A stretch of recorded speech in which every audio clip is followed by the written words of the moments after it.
Hello and welcome back to another tournament series. I'm here with Samuel, Hi, everyone.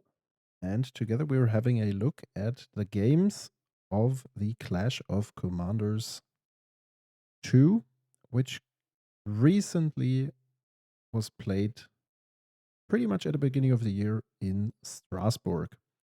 And in the first round, we have Yoshi Tana, a known aggressive deck with a bit of a green splash here. And if you have a look at the list, the deck is actually playing a couple of green cards. It's not only mutagenic growth and maybe some green legendary lands and stuff. We have cards like Voice of Resurgence, for example. And on the other side, we have a fancy card from a secret layer that I didn't know about, but you know more about. Yeah, it's Jin Sakai from as far as I know, from the Sekiro secret layer. Mm-hmm. Or is it? Oh, is it? I I think it is. And pretty cool abilities. Hits a player, draw a card, and if so, when it's attacking and when the creature is attacking an opponent alone, you get to choose double strike or can't be blocked, which um, is, I would say, a pretty good ability for a card like this. It's no Aragorn, but um, what is an Aragorn? Um, it can either draw two cards or draw one card safely, and if you have something on the battlefield already when you play it, suddenly you can maybe hit someone for 14 with a Murktide, something like that. Mm-hmm. Difficult spot for the deck, I would say, because it does play counterspells and a lot of interactive magic, which don't line up too well against a Voice of Resurgence. Yeah, absolutely. Um, And the Quantum Riddler here was a bit of a not I wouldn't say desperate move to search for some interaction, but I think the Esper player is definitely looking to get rid of those creatures because Yoshi is growing more and more, and if you don't keep that in check, it yeah, will definitely haunt you we see a down. No More Lies in his hand. These sorts of cards are very bad on this board state where Yeah, if he does just keep it open, then he's giving the opponent a huge creature with the Voice of Resurgence yeah, every definitely. every time he does counter a spell. And here we have Joshua. That's a card that I personally don't like too much in Yoshi decks. I think the effect is much more welcome in Flage because you have a 3/4 that loots some cards. Okay, that's not too bad, but apart from that, it doesn't add that much to the aggressive plan, in my opinion. Yeah. We have a cut down. Cut down luckily deals with the voice. If Another we situation, if you saw our recent review, we talked about it, where the new removal spell would have been much better. It could have killed the Yoshi instead of killing the voice, or could have killed the voice, or he would have at least had the option to kill the Yoshi, which he didn't have with the cut down. will give it a little twist because you will see this video first and the set review will come afterwards.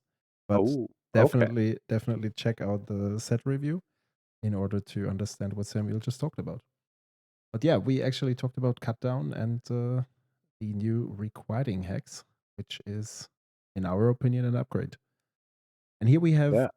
Anim Pakal. That's one of the Wow. better legendary 3-drops, I would say. Then again, you put a counter on her, so she becomes a 2/3, and you get the additional gnome, which is not too crazy. Actually, I just realized I mistook her for a different card. So it's probably not too crazy. But Well, no, she's recently. making two attackers, right? Whenever you attack with one or more non-gnome creatures.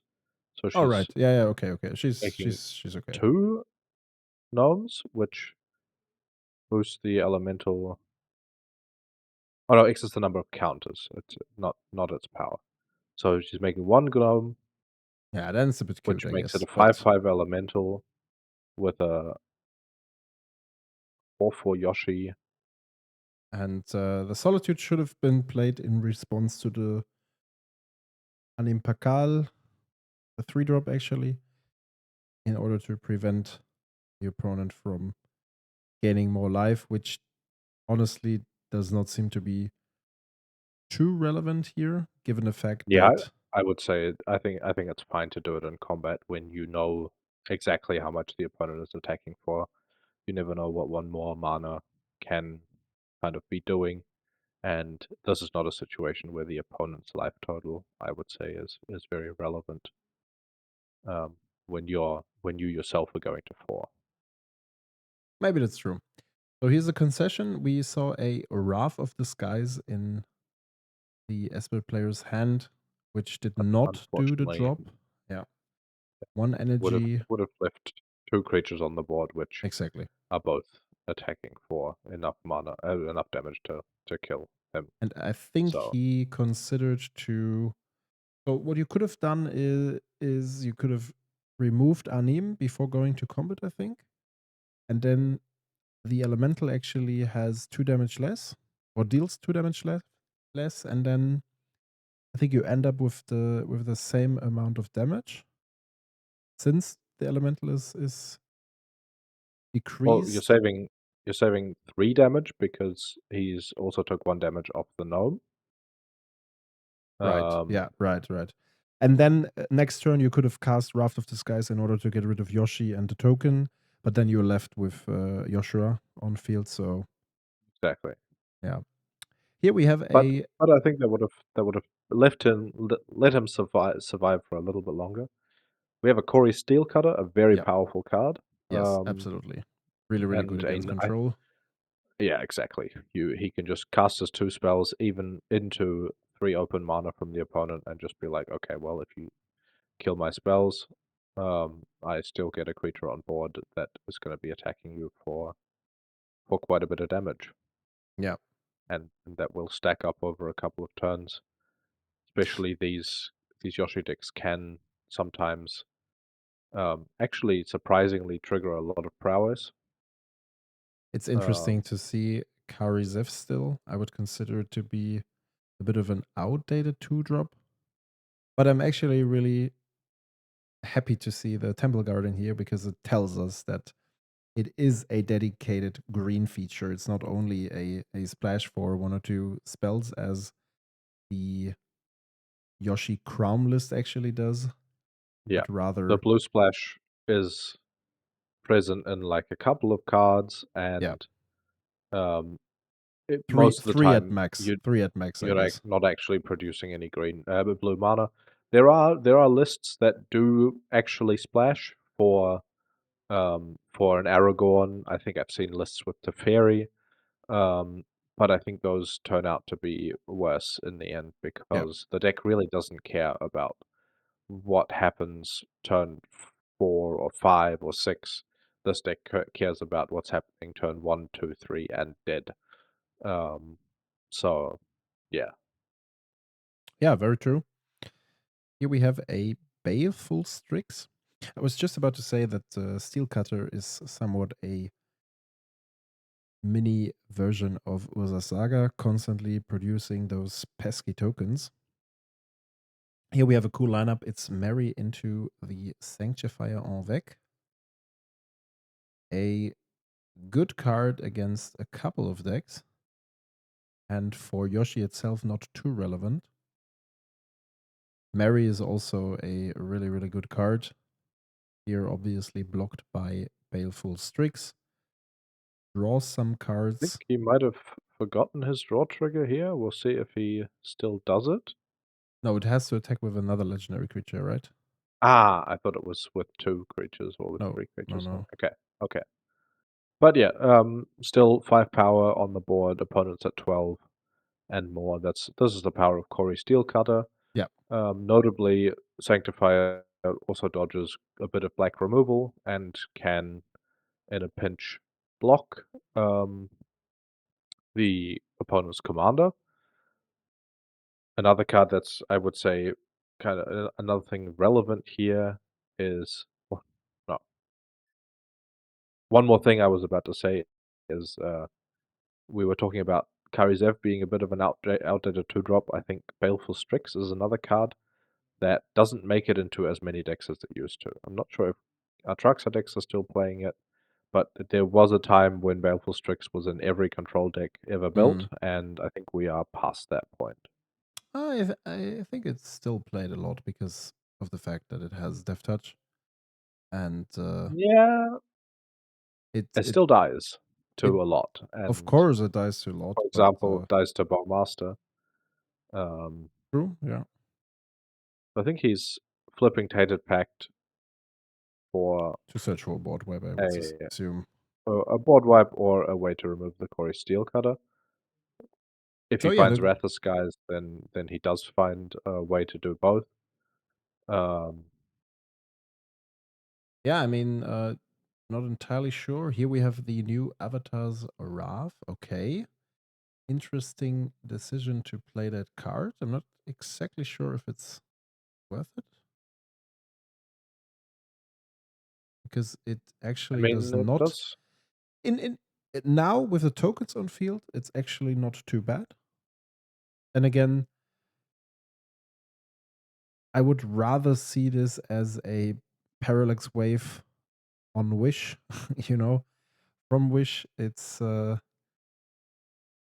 there's also this new Morning Tide somewhat that has like a similar thing where you get to exile all the creatures on field and then they will return at some point. This one works a bit different because of the airbend ability. Okay, here we have the 3-drop again, equipped to the Steel Cutter, giving it haste, and we have a Gnome.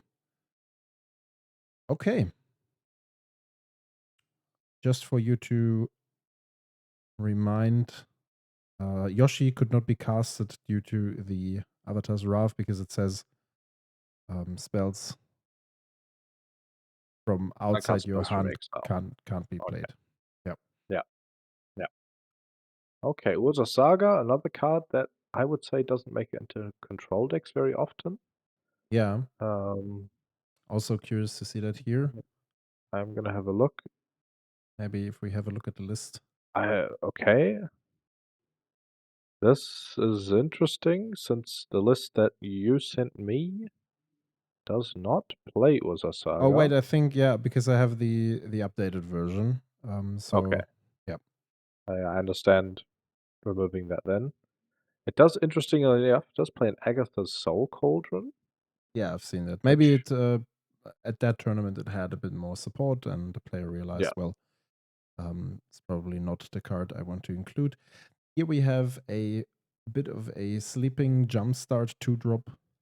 It's Erdnan, a bit hard to pronounce. I always say Dromoka Warrior. It's a bit easier, which gives double strike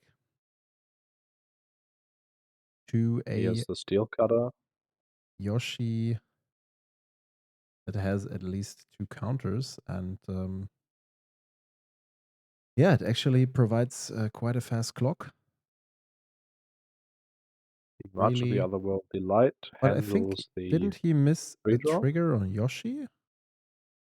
No, Because the he card triggered itself. Yoshi with the guy, with the Erdnand, and he targeted the 3-drop with the Erdnand Ah, okay, okay. Yeah, to that's make more that's attackers. here came the That's where the response March with the came in, March. yeah. Yeah, yeah, yeah. Fair, fair, Yeah, fair. yeah. So he has the ability to produce 1 blocker with the Urza Saga, which does not seem like it is enough. I mean, it could be enough, but the blocker's a 1/1, which is not that great. Against a Hellbent opponent, there might be a situation where it works. We might also see the rare case where Shinka does something. Yeah. Oh, Oh, Cloud is a Cloud very can strong actually draw. seal the deal. Searching for an Embercleave here, if the deck features an Embercleave, but I would assume it does. And even if it Playing it doesn't, for there's still quite a lot. Like absolutely, absolutely. it just triggers Steel Cutter with a Prowess Monk in play. Um, So he might even just go for that now. Yeah. Um, Skull Clamp is also fine. I mean, it's like, Yeah. okay, you have to deal with either the Skull Clamp or my Cloud, and then I still run you down with a couple of creatures, and you can likely not do everything at the same time. So I will just, and there's Okay. also the L Bandit So the Sanctifier, which yeah, is another thing to deal with. which And is also since better sequencing with the Skull Clamp because he gets to trigger the prowess on both of the monks right, yeah, now. and counting the damage, and here is the a, Session. There a was a bit of prismatic a visitor in hand. yeah, a bit of a aggressive concession. I'm maybe not being too happy with the draws here, but that's how it is from time to time. Still cool to see the deck. Cheers to the player for bringing it to the tournament. Cool ponder in the list there. Yeah. We're not gonna go down this way. Thanks a lot for tuning in, guys, and we will see each other in the second round. Yeah, see you next time. Bye bye.